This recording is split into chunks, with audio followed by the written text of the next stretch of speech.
Et on va évidemment débuter avec la 23e journée du championnat de France de Pro A. Samedi soir, les Manceaux ont concédé leur 6e défaite de la saison face à Villeurbanne. Une défaite 62-54. Résumé de cette rencontre sur des images d'Amoun Chamsoudine. Le début de la rencontre donne le ton entre ces deux équipes en proie au doute. Les Villeurbanais sont toujours à 2 points de la dernière place qualificative pour les playoffs. Les Manceaux, eux, restent sur 2 défaites face à Poitiers le week-end dernier et à Limoges mardi pour la Coupe de France. Résultat, pour se rassurer, chacune des deux équipes resserre sa défense. On score peu, 7 partout après 7 minutes de jeu. Mais grâce à Spencer, qui trouve la mire à 2 reprises à 3 points, le MSB achève la première période avec 6 points d'avance, 15-9. Même scénario dans le deuxième carton, un écart qui ne s'accentue que très peu, plus 8 pour les Manceaux après ce tir primé signé Dio. Les hommes de Vincent Collet restent muets à 3 points, mais interceptent de précieux ballons qui leur permet de rester au contact. 30-26 en faveur du MSB à la pause.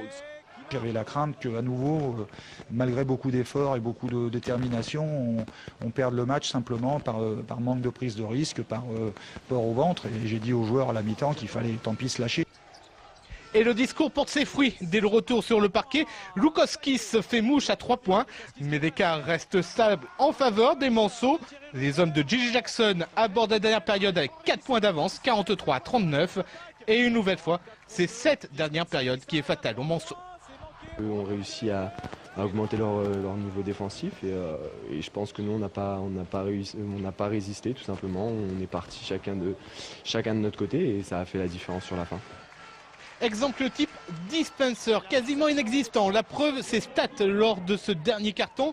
0 sur 3 au shoot, 0 rebond, 0 passe décisive et surtout 3 ballons perdus en 9 minutes 30. Au final, les Manceaux concèdent leur 6e défaite en championnat. Une défaite 62-54.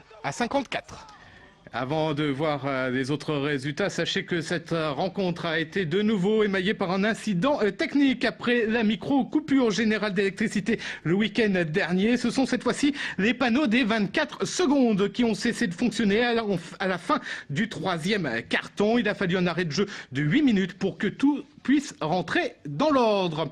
À présent, la déclaration de la semaine. Elle émane de Mark Sayers qui s'est exprimé sur le site de nos confrères sport.fr en ce qui concerne son avenir. Je cite ses propos. Je vais attendre la fin de la saison pour parler de mon avenir, notamment avec mes agents. Je ne crois pas que je reviendrai au Mans, fait-il savoir, même si on ne sait jamais ce qui peut se passer. Si on remporte le championnat, j'aurai alors beaucoup plus d'options. Fin de citation. Mark Sayers qui par ailleurs reconnaît vivre sa pire saison. Coup d'œil à présent sur les autres résultats de la 23e journée de Pro A. Et vous le voyez, outre l'Asvel, 2 autres équipes sont parvenues à s'imposer à l'extérieur. Hier, Toulon à Nancy 95-90 et puis Roanne à Strasbourg 82-74. À noter également la défaite de Cholet à Poitiers 76-71. Pas de changement donc au classement. Le MSB conserve la tête avec désormais 1 point de retard, non plus que sur Cholet, mais sur Cholet et Gravelines. Rouen et Dijon ferment la marche.